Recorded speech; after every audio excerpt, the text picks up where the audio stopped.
Now look, just do one thing or another now. Don't try to be two people at once. That's all I'm saying.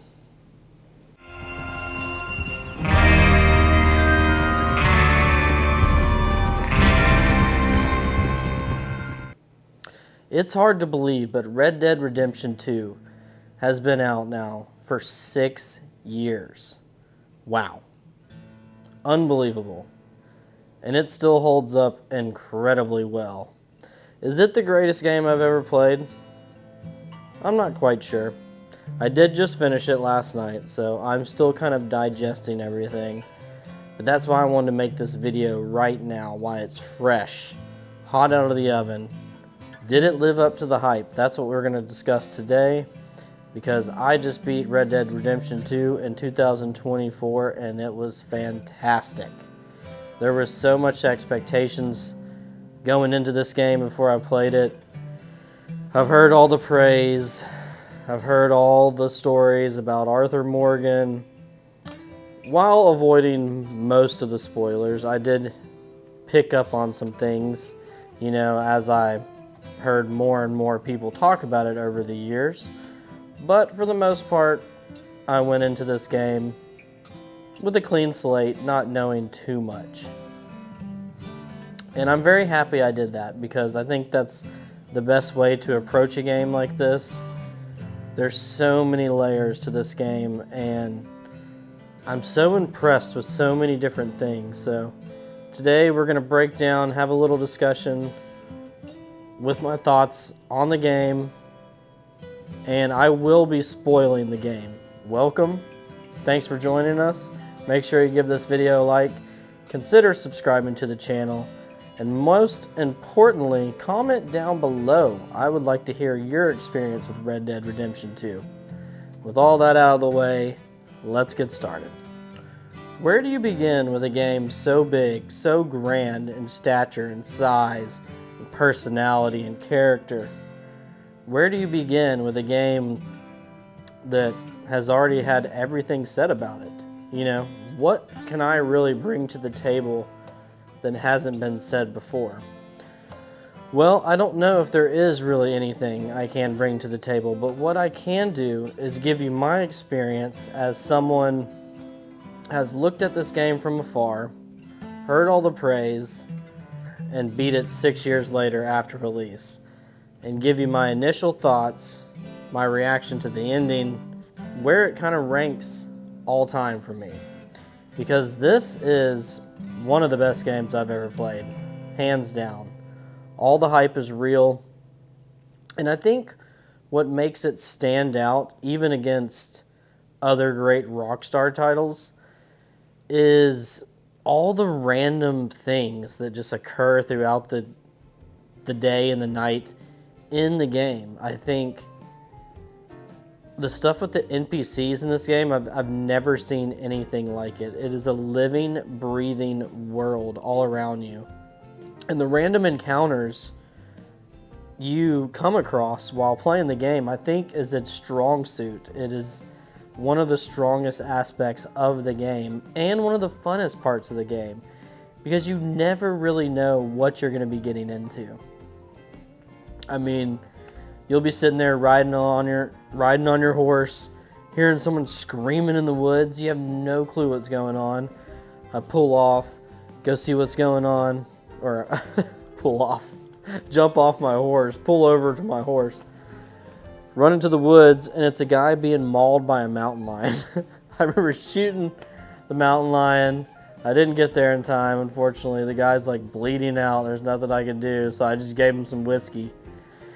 And, many, many, many other things. People getting stranded, their horse running away from them, tied up, you name it. I mean, it is literally the wild, wild west.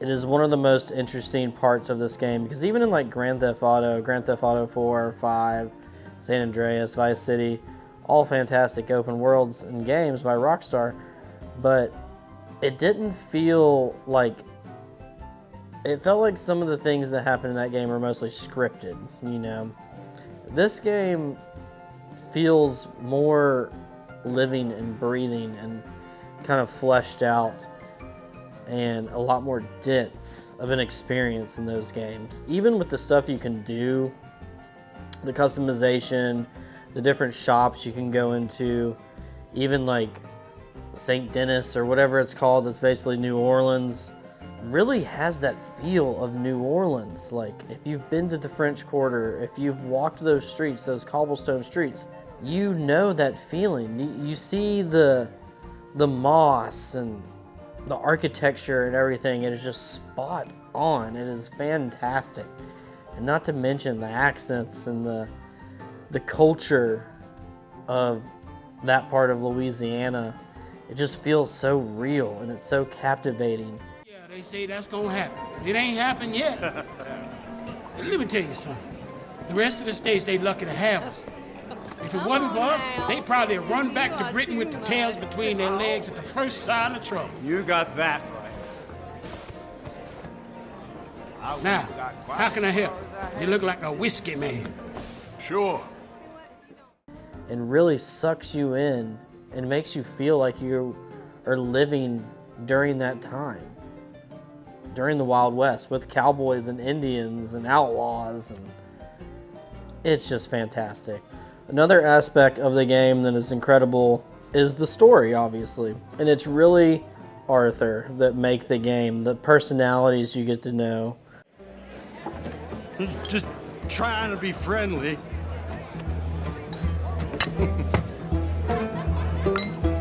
Oh.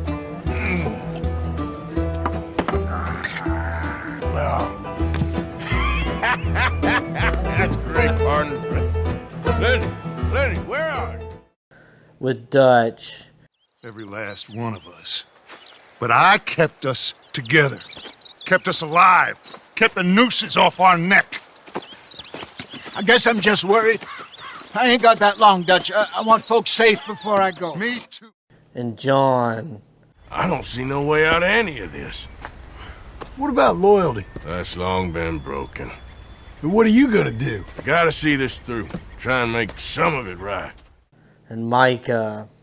Dutch said you was a big shadow cast by a tiny tree. I don't even know what that means. I thought you was a tough boy. Not one of those gentlemen trying to protect his riding clothes. I just know whenever things get real, you turn yellow, lose your head. Yellow. Sure seems that way. So I guess you won't be riding with me to rob the banking coach comes about this time in the Strawberry. And Sadie. Yeah, So, you get everything? I think so. And some new clothes, I see? Don't start. I can wear what I damn well want. Like I told you, my husband and I shared all the work. I wasn't some little wife with a flower in her hair baking cherry pies all day. Yeah, I don't doubt that. And all these different characters in the gang.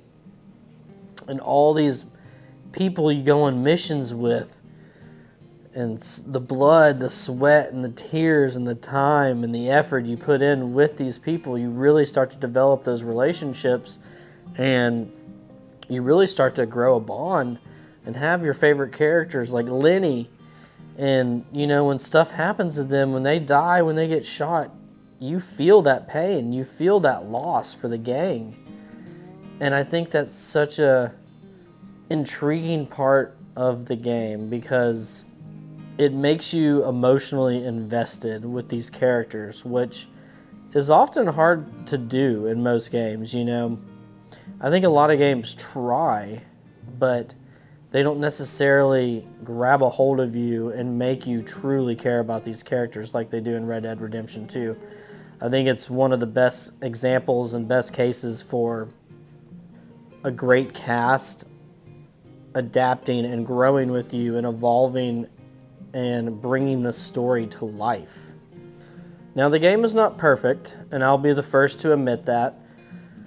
I think one of the only things I have an issue with in Red Dead Redemption 2 is probably the pacing. It starts off extremely slow, and I knew that going into it. People said it starts off slow, but damn, I did not realize how slow they actually meant. I mean, it takes a while for this story to kind of get kick-started and really get into gear in full force, full throttle. And up until that point, I'll just say it, because we're talking about spoilers. The game really doesn't hit that point, in my opinion, until you find out Arthur is sick. Up until that point, it is a snail's pace.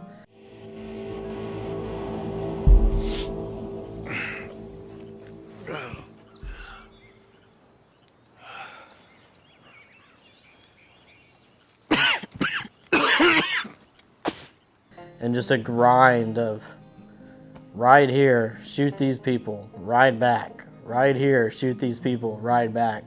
I have to credit the game for at least keeping some variety within that.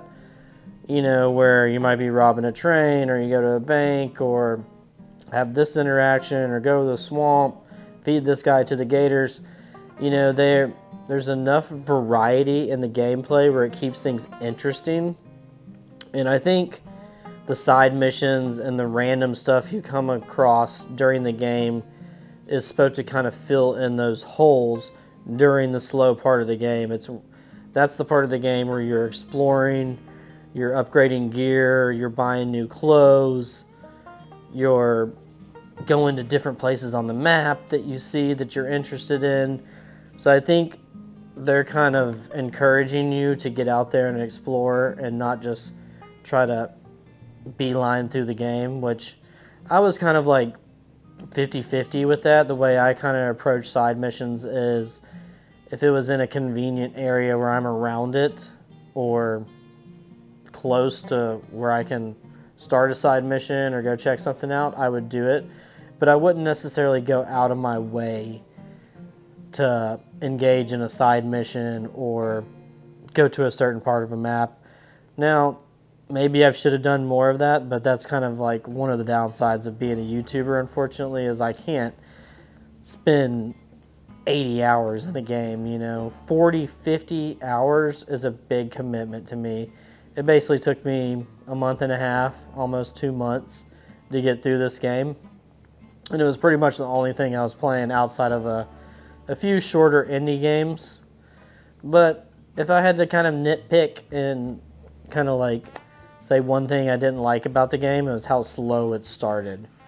One other thing is I thought like the seasons I thought they would last a little bit longer, because like you start off in winter, obviously, and I thought winter was going to be a lot longer, or we were going to get back into winter towards the end of the game. I think that would have been kind of cool to go like full circle through all the seasons. But it really just, first chapter or so, you're basically in the snow, and then there's pretty much no more snow after that, and then it's hot, like desert conditions for the rest of the game, which is fine, I suppose, but I wish we had a little more time with the snow, or we got back into it at the end. So, the pacing, and then a little more change of scenery for the actual seasons. Like, that would be the two things I guess I could nitpick at. And that's kind of like grasping for things, because the game is incredible and there's truly not that much wrong with it. It really deserves all the hype and praise it's gotten over the years, because it's really that good. Now let's get into the story, and I'll kind of break down my thoughts on my opinion of the ending, what I thought about it, and did I like it.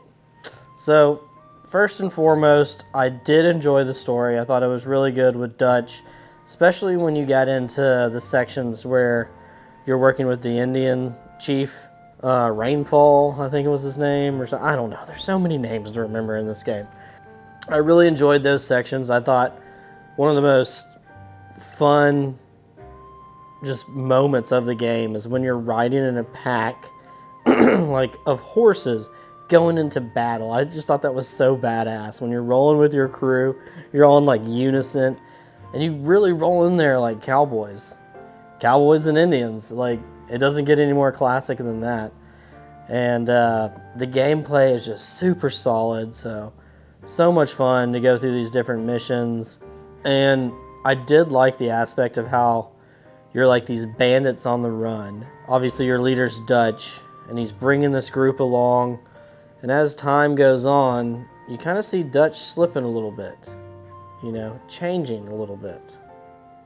Arthur obviously picks up on this, and so does John, and they're not fans of it.